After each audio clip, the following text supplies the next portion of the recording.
Okay, welcome to I think it's the second video of Unit 5. So basically right now we're just going to continue on from where we left off last time. We kind of talked about the basics of thermochemistry and just dealing with heat and temperature, the relationship between heat and temperature. Um, yeah, so basically we're going to work through, let's see, we have to work through a little bit about temperature. So we've got our last one, we kind of talked about the Kelvin scale, and now we're going to talk about basically what 0 Kelvin means, right? So Kelvin, what we said was absolute zero. So 0 Kelvin is absolute zero. Absolute zero. So 0 Kelvin is absolute zero. It looks like okay, but it's zero and Kelvin, a capital K. Okay. So it's absolute zero. Absolute zero, right? We said already that Kelvin is equal to degrees Celsius plus 273.15. Therefore, 0 degrees Celsius is equal to 273.15 Kelvin. So we can see that 0 Kelvin in you know in respect 0 Kelvin is equal to negative 273.15 degrees Celsius. Just to put that into, a scale that you're used to, right? You see, and where I'm from in Canada, we see temperatures of minus 40, minus 50, and basically all things stop working. Right? It's bad to go outside. Schools closed, buses are shut down. Your car won't start unless you've got a built-in heater.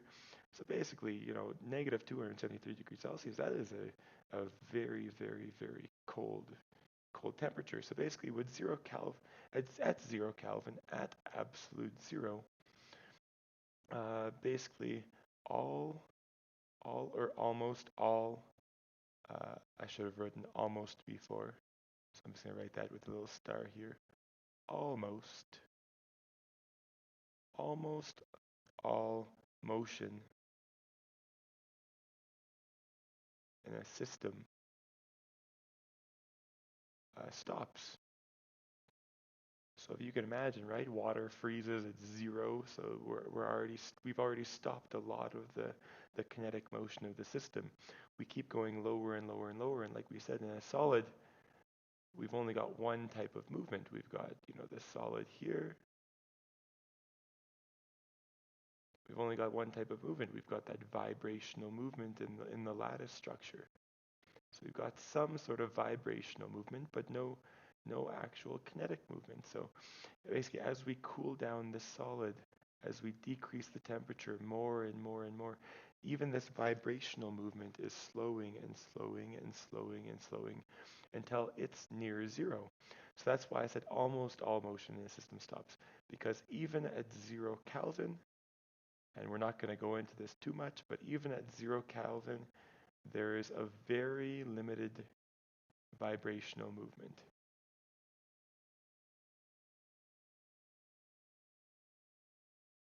So even at 0 Kelvin, there's a tiny, tiny bit of movement, but for our circumstances, let's just assume that all movement in a system completely stops.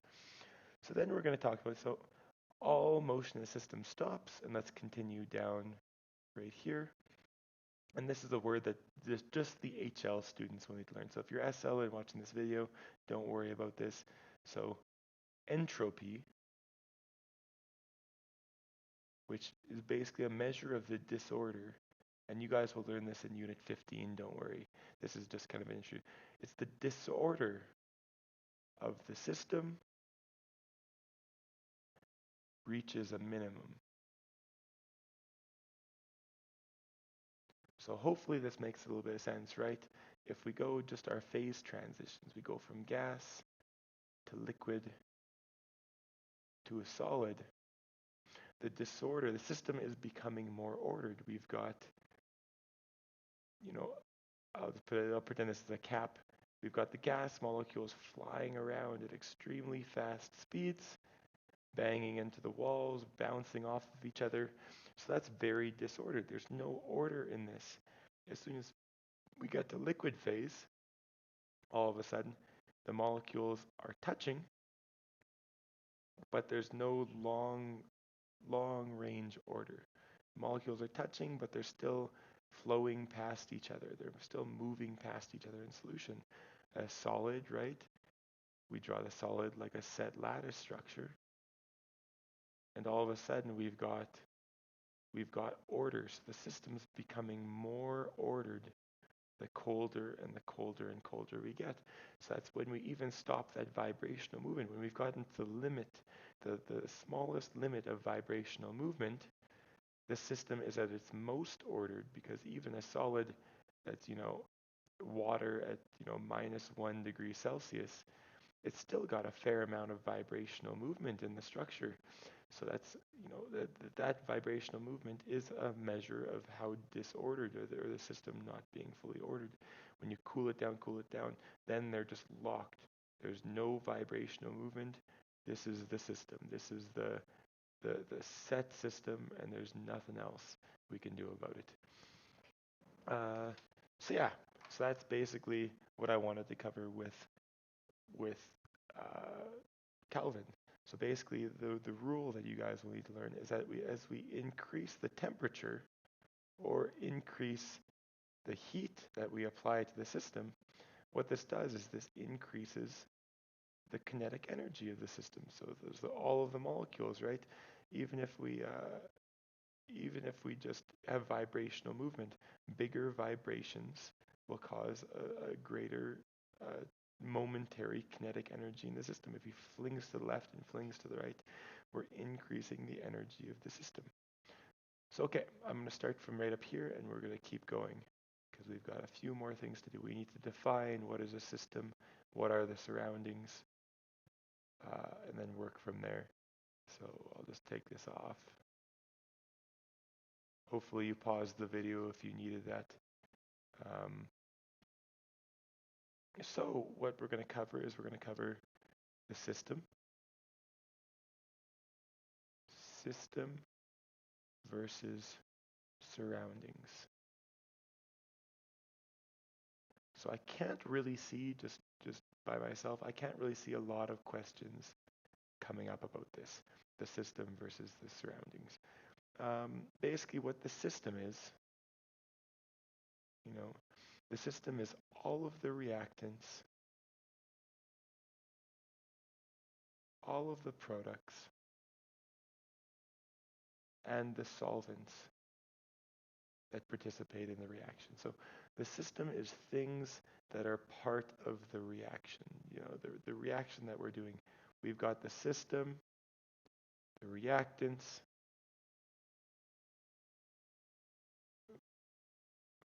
so we've got the system, oh my God, oh no. Let's just balance this up. There we go, and there we go. So this is our system, right? It's the only thing we care about, plus heat, and we're releasing some amount of Q from this reaction.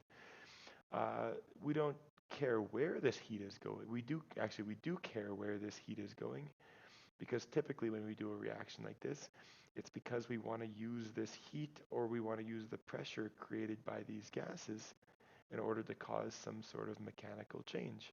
Or if we're just cooking with it, the heat is the most important part. So if we're combusting something in an engine, the gases and the heat is important, because the heat causes the expansion of the gases. So that is our system. But the surroundings of that system, I'm going to change the color for the surroundings. And the surroundings, what they are, is it's anything or everything outside of this. So the thing is that, if we have a beaker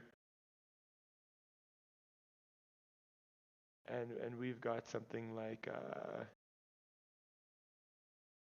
copper nitrate, and we toss in a piece of a more reactive metal, let's just say we toss in some magnesium metal or something like that, magnesium solid. We toss it in, our system, this is going to be exothermic. We're going to toss in the middle. The magnesium is going to react, is going to oxidize. The copper 2 plus is going to reduce the copper. So we're going to have a single replacement reaction, single displacement reaction. And this is going to produce some heat. But the thing is that when this produces heat, what's it going to do? We're in the reaction vessel. So maybe we're going to see, a rise in temperature of the beaker. Maybe the liquid's going to heat up, but then any of the air coming into here that comes into contact with the liquid is going to heat. So we heat up the solvent. That's fine. That's part of the system. But what's not part of the system is this air coming into contact with the water. The heat from the water is transferring to the air to increase its kinetic energy as it flies around. So we increase the temperature of the air. And that's, not a part of the system. Or that is only a part of the surroundings. So in turn, we're heating up the surroundings. So what we're going to see is we're going to see the difference between an open system, a closed system, and an isolated system. So basically the system, the reactants, the products, and the solvent, and the surroundings, what we can do for this is it's the apparatus.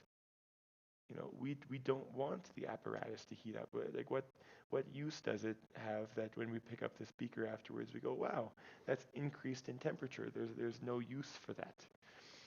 So it's the apparatus, the lab. So any air in the lab, anything that's coming into contact with it. So the best way to remember it is the system, reactants, products, and solvents, and the surroundings. You just remember everything else. Everything else. The surroundings are everything else. So okay, I'm going to erase this bottom part then. We don't really need the yellow anymore.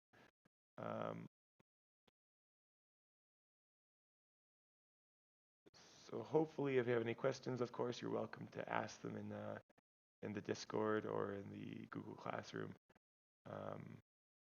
Because this is all for you guys. So first we're going to do an open system, closed system, isolated system, and then we're going to talk about the graphs that we need to know for this. So basically an open system.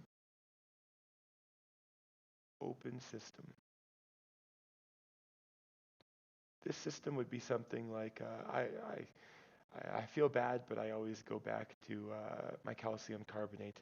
But instead, we're going to just go to an acid-base neutralization reaction. So say you've got an Erlenmeyer flask.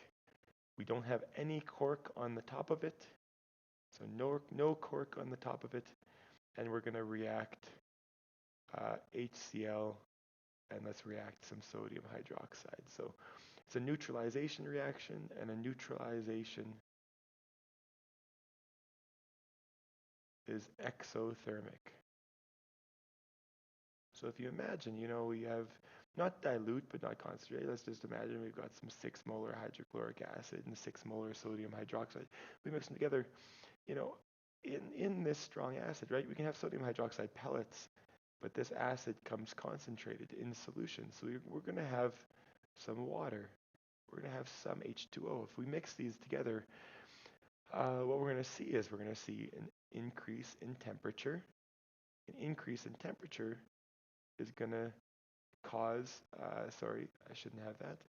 An increase in temperature, what it's going to cause? It's going to cause water to evaporate. Water is going to turn into the gas phase, and water can escape because we haven't sealed the top of this container. So we're going to see a changing concentration of our reactants that are going into the beaker, just based off of, one thing that we're losing to the surroundings. Also, right, we said we're going to increase the temperature. All right, the apparatus is part of the system of the surroundings. It's not part of the system. So as part of the surroundings, we're going to start to lose heat. The flask, increase the temperature of the flask, which is then going to transfer the heat to the environment. So we're going to see in our calorimetry experiments, We want to reduce this. We want all of the heat to remain in a closed system, just so that we can measure what is the enthalpy change of the reaction. If we're losing some to the environment, all of a sudden we can't tell what's the enthalpy change of this neutralization reaction because we're losing a lot of the heat to the environment. Okay, that'll be our open system. So let's go to a closed system then. I'll change to blue over here. Let's say we got a closed system. So this is usually the best that we've got, right? We're dealing in a high school chemistry lab. We're not in some physical chemistry lab, and we're not doing very, very accurate experiments half the time.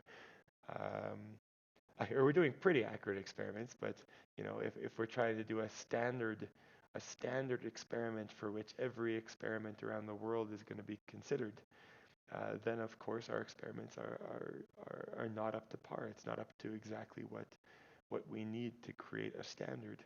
So a closed system, let's take that same Erlenmeyer flask. Sorry, I'm drawing a little bit angled right now. I don't know why. So there we go. Let's take the Erlenmeyer flask. Let's do that same reaction, but the difference here, we're going to add the HCl. We're going to add the sodium hydroxide, but then we're going to put a cork on top of it. We're going to put this big cork. So now nothing can escape. So we've maintained the water. The H2O tries to escape. It goes up, it condenses onto the side of the container and drops back down into the solution. So we've got one more thing that we're maintaining constant in this system. The only thing with a closed system is that all the reactants and all of the products are sealed in the system. So everything is sealed inside here. Anything that was in the air before is going to maintain and stay in the air afterwards. Everything, every reactant, every product that's in the solution right down here needs to stay there, right? Otherwise, maybe it'll try to escape, but it's going to condense and come back down. So all of the reactants and products are sealed within the system, and since they're sealed within the system, right, we've got a more isolated system here, so we've got more accurate results. This water hasn't just stolen the energy up here and then escaped using the energy from the system. Instead, he's went up, condensed back down, dropped back down to the system, and we've maintained the heat of the system a little bit better. So basically, we're going to cover one last type of system. So we've got the open system where reactants and heat can escape. We've got the closed system where reactants and products are locked into the system. But let me just clarify down here after I've erased all of this. But heat can still escape, right? We still have some heat loss. This solution gets hotter, it heats up the Erlenmeyer flask, and anything from the air, can come in here, touch the surface of the glass, absorb the heat, and escape with a higher kinetic energy. That's supposed to be an EK, not an ER.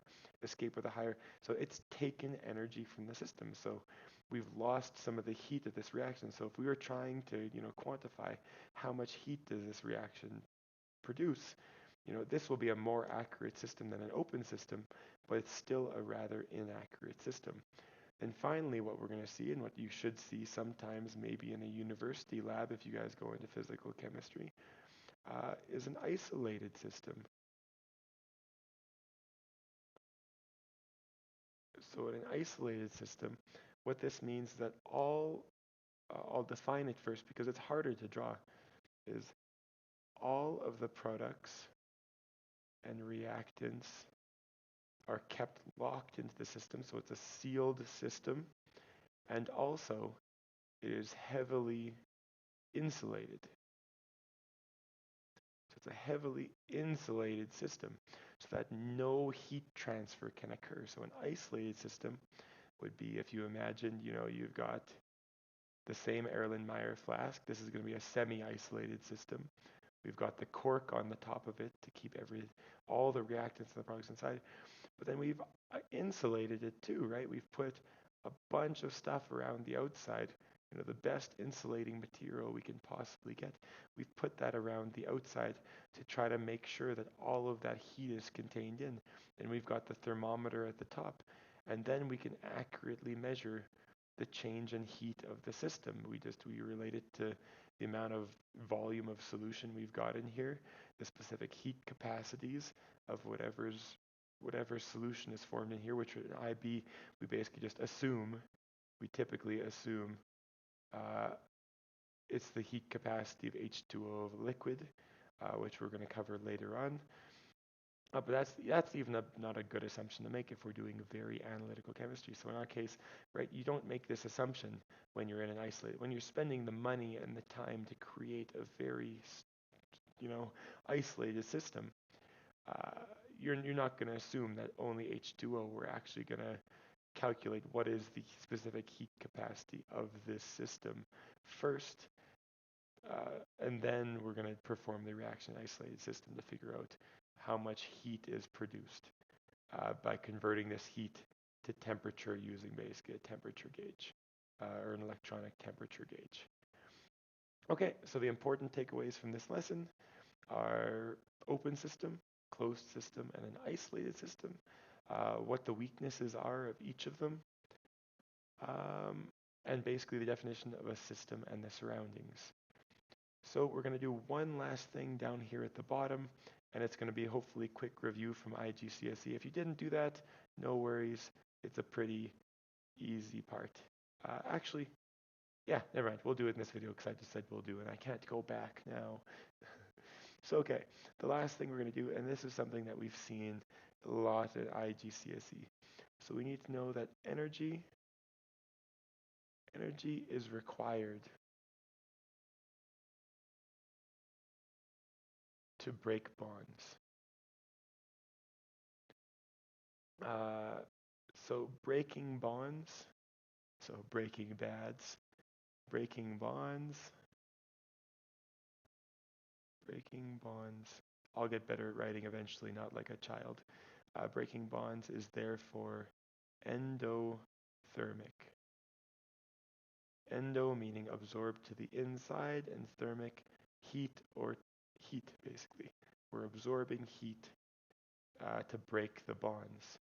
And in contrast, if energy is required to break bonds, energy is released. Energy is released when bonds form. So therefore, this is an exothermic process. So exo, just like exoskeleton, if any of you have played or watched alien movies and stuff, they got that big exoskeleton that she uses to fight the queen alien, basically. So exothermic. Exo, outside, thermic, outside releases heat outside. So basically what we're going to talk about really, really quickly. So energy required. The term that you guys need to know, that the energy required to break the bonds, the term that we're going to use for this is called the bond dissociation energy.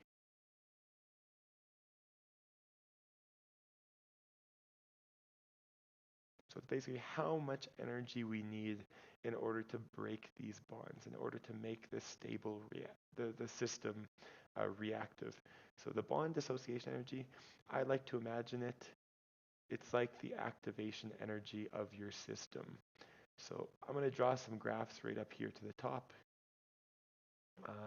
Hopefully you've had that recorded down. If not, you can rewind. That's the benefit. In class, you can't rewind my voice. Here, you easily can. So basically, I'm just trying to get the stragglers over here. So if we draw those same graphs, right, we'd have seen before, this is our reaction curves. So I'm going to draw one both for an endothermic and an exothermic reaction. So we've got time down here as our x axis, and I'm not going to say a unit, I'm just going to say t. Time t, it doesn't matter how much time. And then on our y-axis, we're just going to say the energy of the system, the total energy of the system, the energy of that's not the energy that's maintained within the bonds, the potential energy that's maintained within the bonds. So for an exothermic reaction, hopefully you guys remember, we start at a higher energy, we go up, and we go down, and that's basically our reactants are over here. So here is our reactants, and here is our products. And for an endothermic reaction, we've got the opposite. We start at a lower energy. We need some sort of energy to activate it, and then we got our products up here. Our products have a higher potential energy than our reactants. So our products have a higher potential energy. So what we're going to see over here is that our reactants, in order to react, what we always did in IGCSE, right? This is our activation energy, the area EA. So from this reactant potential energy to the top of the curve is our activation energy. And what happens right here is kind of an intermediate stage. Here's a reactive stage. So once we've added in the energy, for the same reaction we've got up here, we've basically weakened the bonds between carbon and hydrogen. We've put it into we've allowed it to get into a reactive stage. And same thing with oxygen. We've weakened that oxygen double bond by adding energy into it. And then at this point, oxygen can decide, okay, now we can go. Now we've got the energy. This bond is weak enough. This bond is broken enough so that we can form a new species, so that we can form a new compound. And then the energy, we've broken these bonds, or we've made, this reactive intermediate by adding an energy. And then when this reaction occurs, that's when we see the energy drop right here, right? We see this is the exothermic part. Bond forming is the drop in energy. So we see the activation energy destabilizes the system. We have to put in that flame or put in the lighter in order to cause the methane to react.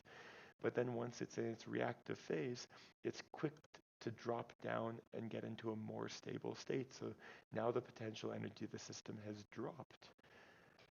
And it works the exact same way if we want to go backwards. You always take from your reactants, you draw a dotted line to the right, and you draw a straight line to the peak of the top.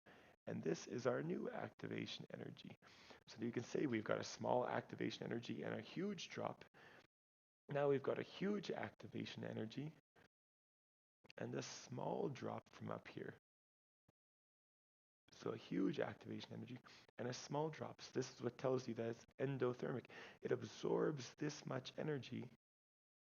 So the difference is only between the product to the reactant line, the overall difference, because right, we're still forming bonds here, so it's still exothermic, but we required this much energy to destabilize the first bond. So if we just want to do this reaction in reverse, right, let's just say we can do this. Let's pretend like we can do this.